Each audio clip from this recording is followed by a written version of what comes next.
মেয়ে মানুষ। সমাজ বলে মানুষ হওয়ার আগেও আমার বড় পরিচয় আমি নাকি মেয়ে মানুষ। আমি চিৎকার করে বলি, ভুল বুঝছো তোমরা। আমার প্রথম ও সবচেয়ে বড় পরিচয় হলো আমি একজন মানুষ, তারপর আমি মেয়ে মানুষ। সমাজ আমাকে ধমক দিয়ে চুপ করিয়ে বলে, তুমি কি বোঝো হে, তুমি তো মেয়ে মানুষ। মেয়ে মানুষ মেয়ে মানুষের মতোই থাকো না, এত বেশি কথা বলো কেন? জানো না তুমি তোমার বুদ্ধি কম? শারীরিকভাবেও তুমি পুরুষের থেকে দুর্বল। দুর্বল মেয়ে মানুষ কোথাকার, কিছুই বোঝো না, মস্তিষ্কহীন এক প্রাণী বটে। বোঝো না তো কিছুই, বলছি তাহলে শোনো। পুরুষ মানুষের বীরত্বের কথা।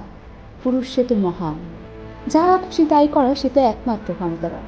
ধর্ষণ, পরকীয়া, নোংরামি এই সব কিছু করেই দেয় সে তার বীরত্বের প্রমাণ। যদিও করে সে ধর্ষণ, চারদিক থেকে বয়ে যায় হাজারো বাহ্বার বর্ষণ। যদিও করে সে পরকীয়া, তবুও হবে না তার চরিত্রের অন্ত্যেষ্টিক্রিয়া। যদিও বা যায় সে হাজারো বেশ্যালয়ে, পুরুষ বেশ্যার আখ্যাটা কখনো কেউ দেবে না তাকে। সব কিছুর ঊর্ধ্বে সে পুরুষ তো বটে, মহাপুরুষের চেয়ে কম কিসে? তুমি তো মেয়ে মানুষ, তবে মানুষও বলা চলে। তোমার সাথে কি পুরুষের তুলনা আছে? বুঝি না বাবা, কি আক্কেল তোমাদের! পুরুষের সমান অধিকার পেতে চাও কি করে?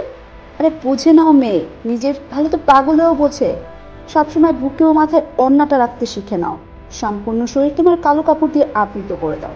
জানোই তো, পুরুষ মানুষের দৃষ্টি সীমাহীন। বেচারারা নিজেদের দৃষ্টির সংযত রাখতে পারে না, তাই বলতে পারো একটু চরিত্রহীন। বোঝই তো, পুরুষ মানুষ নিজের বশতা সহজে স্বীকার করে না। এতে কি দোষ? তাতে দোষটা দেখে সব তোমাদের মেয়ে মানুষের। মডার্ন ড্রেস পরে বুকুচু করে ঘুরবে, আর অমনি পুরুষ ছাপিয়ে পড়লে দোষ তার হবে? দোষ তো তোমার মেয়ে, বুদ্ধি শুদ্ধি একেবারেই কম তোমাদের। ঢেকে ঢুকে চলো দেখি। এরপরও যদি পুরুষ আক্রমণ করে, চুপটি করে ঘরে বসে থাকো দেখি। মেয়ে মানুষেরা তো বাইরে যাওয়ার দরকারটা কি? আরে মেয়ে মানুষ, তুমি এবার তো একটু বুঝতে শেখো। মহাপুরুষ বলে কথা, বর্ষতা স্বীকার করে নিলে ভেঙে যাবে তাদের হাজার বছর ধরে চলা সেই পৌরুষের গয়নাটা। তাই মেয়ে মানুষ শোনো, নিজেকে যতটা পারো সংযত করে চলো। এরপরও যদি পুরুষ মানুষ তোমার উপর ঝাঁপিয়ে পড়ে, তার দোষ হবে না কোনো।